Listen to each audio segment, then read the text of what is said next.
Well, hello, everyone in podcast land.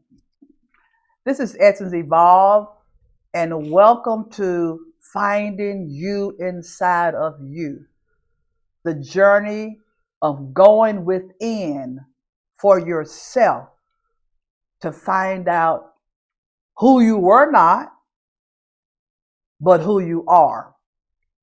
So, before we get started, how about hitting that subscribe button and don't forget to like so that you can keep up with this series of teaching you, myself, and bringing us to more awareness of finding you inside of you. Now, the topic today is this: the resurrected and rebirth of the soul from under the iceberg of traumas not seen. Let me let that sink for a second. The resurrected and rebirth of the soul, that means the essence of you. That means your divine imprint. Okay? The resurrected and the rebirth of the soul from under the iceberg of traumas not seen. Now, this is my understanding of from the written text where it says, I was born and I was shaped in iniquity. That means sin. Okay? And then let me break that down for you. I believe that the writers that wrote that, I'm not going to say that they did not have some type of inspired revelation or some inspired thought. But I think that was a little bit of missing the point or missing the mark. I was born and shaped in trauma after I left my mother's womb. I wasn't born and shaped in sin. I was born and shaped in trauma after I left my mother's womb. So Essence Evolve, what are you talking about? How are you making this parallel or this contrast with something that was ancient, written a long time ago? Do you know that in your mother's womb, inside of my mother's womb, and in the womb of any woman who is with child, if you will, it has been proven. Look it up for yourself. Do your research. Remember, the Bible did say, study to show yourself approved. That means you don't have to take everything what somebody else have said, William, about you. It says you go study to show that you know what you're talking about. That means the approved part. So back to this. When a woman is carrying a child, and it's been proven and documented and researched, a baby can hear while it's in the womb, while it's going through its stages of 9 months before it enters into this vast world. Okay? It can hear. It can feel. So if your mother is in trauma, that baby with that energy through the umbilical cord is picking that up. It's hearing it. It's feeling it. And it is feeling, William, what the mother is feeling before it even comes through the birth canal. Y'all feeling me? And the trauma that the baby is hearing and feeling outside of itself, the baby's coming here with that. You see? Mm-hmm. And I'll be doing another series on cleansing the generational bloodline at another time. So I want to go back to talk this topic again, and then let's get with it. The resurrected and rebirth of the soul from under the iceberg of traumas that I came here with. Because see, when I was conceived, there was that purity of conception. Let me say that again. There was that purity of the conception. But then after the conception took place, after the conceiving took place and became the fetus, the journey of trauma begins, William. There's learned behavior that happened in the womb, and I hadn't even got here yet. So how was I in sin? Meaning this bad person, how it is being taught. You're just no good. You're a filthy worm. All those things that we've been taught.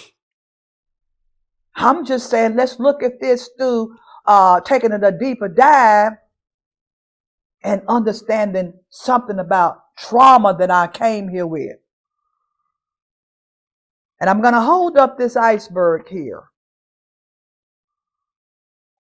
This is the part where the soul has been captured. And this is the coping strategies up here at the top. Whereas I'm trying to cope with this part of my soul that's trapped under the water, under the iceberg. Myself is submerged, in other words, under this iceberg. And I don't know why it is. Matter of fact, I've tried to label it myself. And as a matter of fact, William, everybody else has labeled it. But you didn't recognize where we came from the mother's womb, that I was born and shaped already in these things under the iceberg that I've talked about in my other podcasts: rejection, fear, rejection, abandonment, low self-esteem. It wasn't a sin, William. It was a trauma that I came through the birth canal with, and then guess what else happened after that? Once I came into the reality of the world as a baby, as an adolescent, and as an adult, then I began to engage with all of these other energies outside of myself, called belief systems, called traditions, called the teachings of others. But underneath this iceberg, I didn't know what to do with myself, because I'm going to show you this too. At the very tip of the iceberg is this word fear. Why is that important to bring out, Essence Evolve? Well, I'm glad my own self asked me that question. Why is that important? Think of it like this. You know those big ships? And those ships have this anchor, and they throw it out there in the water, and it holds those big ships in place. Or sometimes they may tie this rope to these tall things on the dock. But I'm talking about those anchors that we've seen. And they throw those anchors, William, down deep into the water. Right. To hold those big, huge ships in place. That's at the bottom of the iceberg, called fear. And that holds all of these traumas in place. But guess what? When the resurrected and the rebirth of the soul, because here's your soul submerged under the iceberg, that part that you can't see, but that part that you feel something is not right. That part of what you've been told, it just doesn't feel right, and we don't have the words to communicate that I don't agree with that.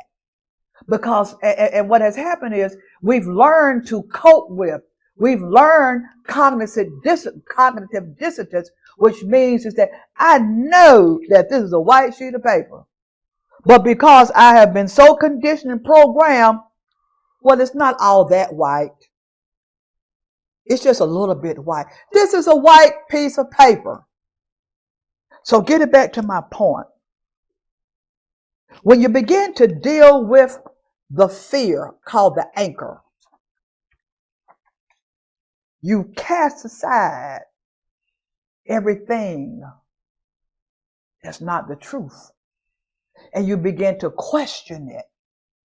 And you begin to question yourself. Now, visualize this with me. Now the iceberg is beginning to now float, William, just a little bit up to the top. It's still under there, but what's causing it to float?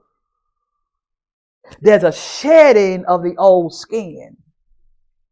There's a shedding away of what no longer works for you. There's a shedding away of depending on everybody outside of you to tell you who you are. And there's an understanding that I have to ask myself, who am I? Why am I here? What am I supposed to do? What do I like and what I don't like? It's this part of the iceberg that you have moved away the anchor of fear, and you're letting go of unuseful perspectives. You're letting go of values that never served you any good because there was somebody else's values. Now I'm going to pause right there for a second, William. Do you have anything that comes to your consciousness, which is the eyes of your heart, that you would like to add to this conversation? This is a very good conversation, and it's actually something that I've never thought of from this perspective. But what I will say is, just thinking about coming through the birth canal and growing up, um, and I'm going to say we as a community, Yeah. we, even myself, I didn't even know really what was considered trauma because we seen mom or whoever deal with things in a way where we thought that was just life. You just got to deal with it, or this is what we got to do. This is how we got to adjust. Even poverty is a form of trauma.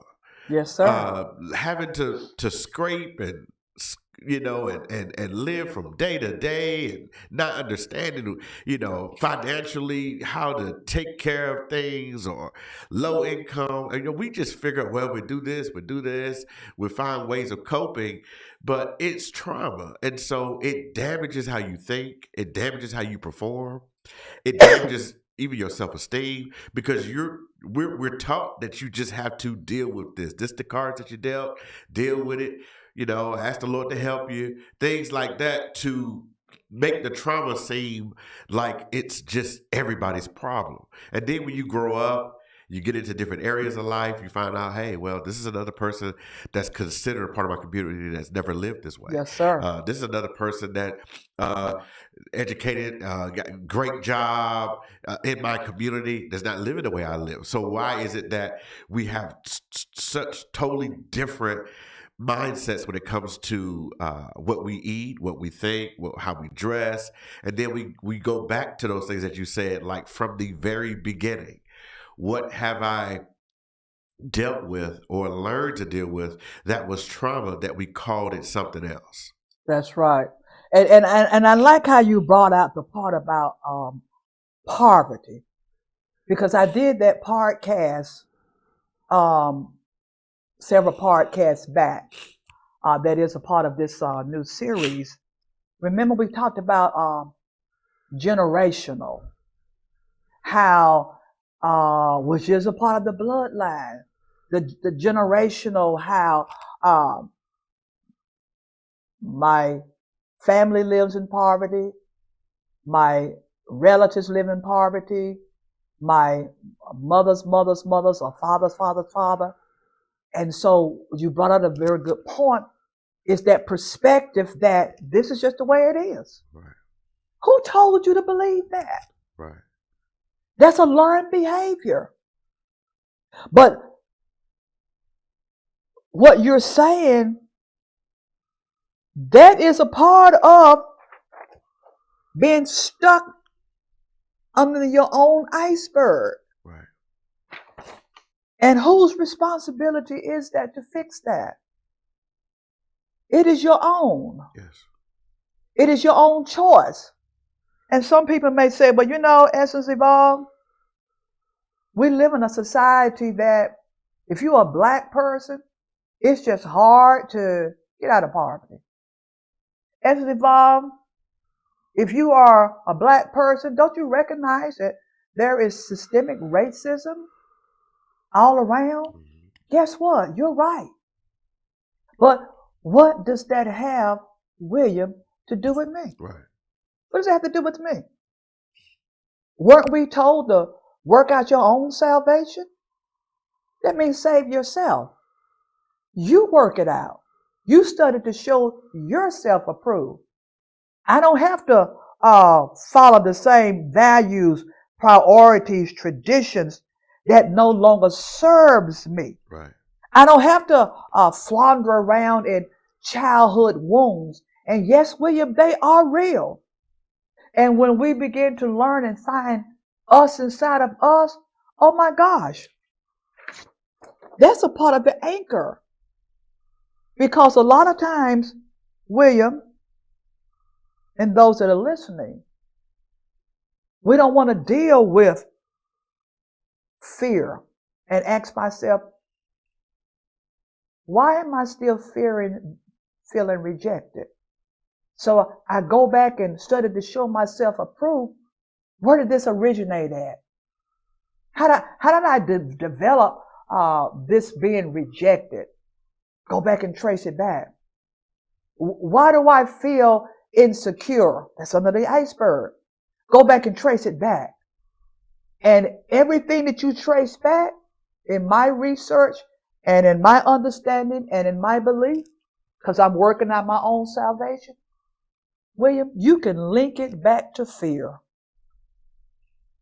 Somewhere, shape, and form, fear has been the anchor. Well, you know, I've never had good experiences with people. I've always felt rejected. But am I hearing you say, oh, I don't feel rejected anymore because it doesn't matter what people think about me? See, when you are experiencing the resurrected and the rebirthing of the soul, that means your essence. That means your divine blueprint or fingerprint. You, first of all, you remove the anchor of fear. That's step one. You identify as far as what you are aware of. What pain have I been dealing with? What pain am I not telling anybody that I'm feeling? Is it feeling that you have to take care of everybody? Do you know that's a part of being under the iceberg called codependency? And there's a link to that. Because when you go back into your childhood, there was an unmet need that you had from your caretakers, your primary caretakers. And so you learned to take care of everybody else because guess what? Somewhere back there you felt not being taken care of. And so you begin to have sympathy and not empathy for people who experience the same thing that you experienced. So you begin to sympathize where you become a rescuer of everything. Because I sympathize with that because see that part of you that's not healed, I've got to go and redeem everybody. I got to go and rescue everybody. And at the same token, you're killing your own self by rescuing everybody. I'm not saying don't support, don't help people, but you have to ask yourself, why is it that I'm doing what I'm doing, especially the telltale sign that tells you this is wearing me out. Whether you tell anybody or not, smile along at the same time, but on the inside, this is wearing me out.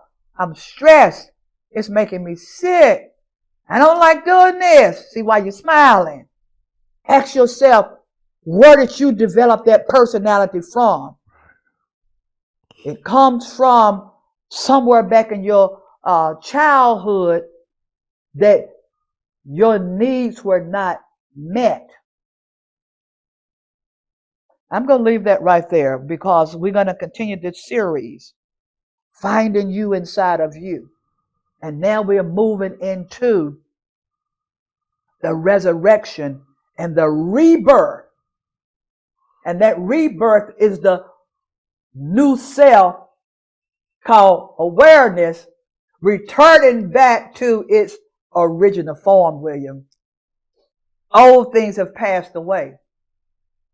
That means old thoughts, old trauma issues under the iceberg. Yeah. I am a new creature.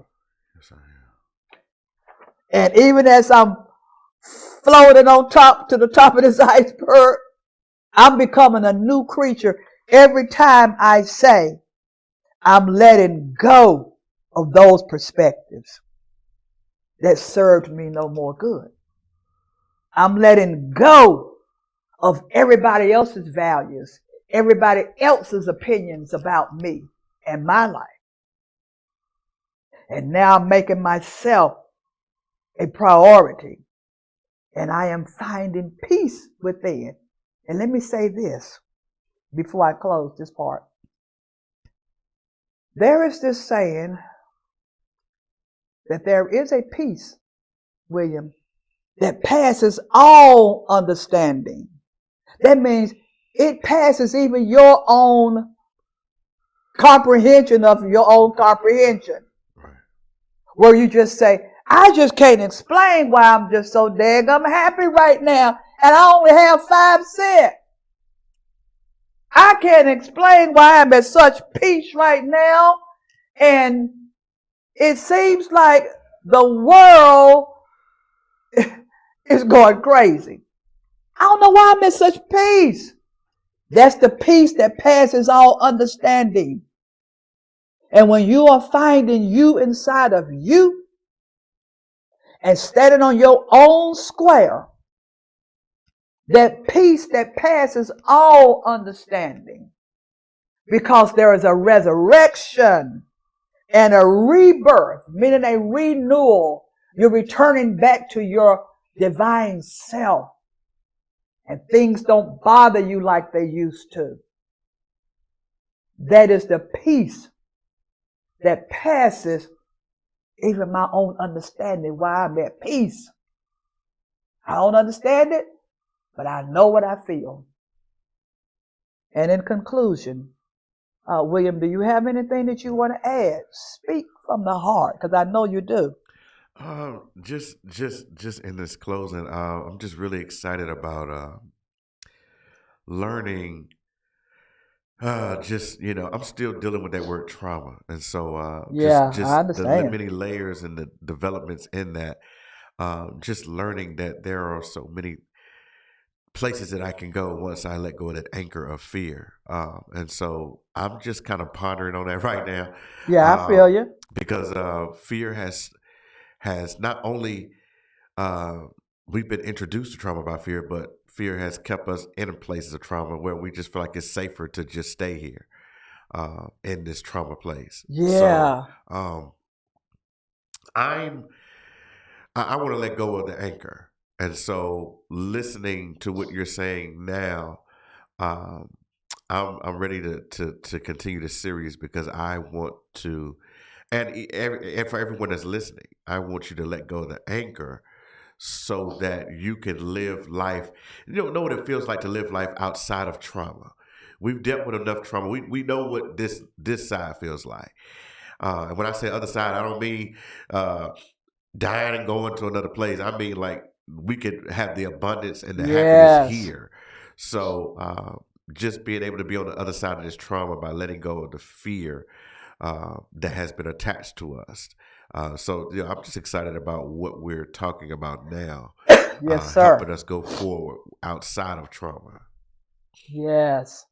Because that trauma, and as you're saying, and I like what you just said, letting go of the anchor of the fears, of the traumas. And that takes courage to do that. Because we've been so conditioned and programmed to live in lack, to live in trauma, to accept and to always relive over and over and over and over and over and over the past pain, the past wounds. And I end with saying this to your point. You know how you're talking with someone sometimes? And I remember when my mama said this. I remember when my aunt said this. I remember when my school teacher did this. You see, that negative energy.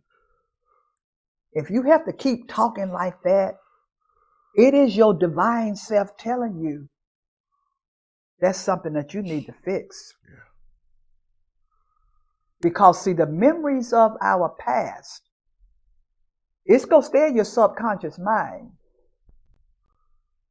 But if you don't heal that or deal with that, there's a part in our brain called the amygdala.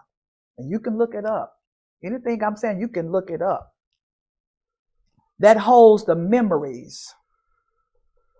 That holds the memories. That part of that brain, the amygdala, its function is to hold on to the memories. And what we have to do is now we rewire our brain. And what that means is rewire our thinking process.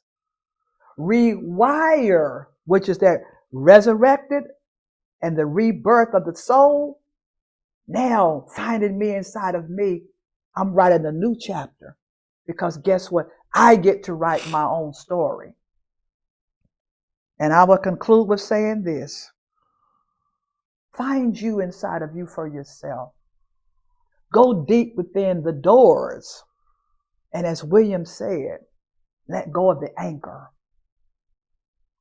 And that means to me, let go of the resisting.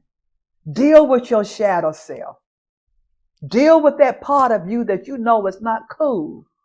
Deal with that part of you that you don't want anybody else to know about, but you know it's there. Because you've got to deal with the shadow self that's under the iceberg also. That part of you that you don't want anybody else to know about. That part of you that you hide and shucking and jiving and slipping and sliding. So this is Essence Evolve. Don't forget to hit that subscribe button. Share this podcast.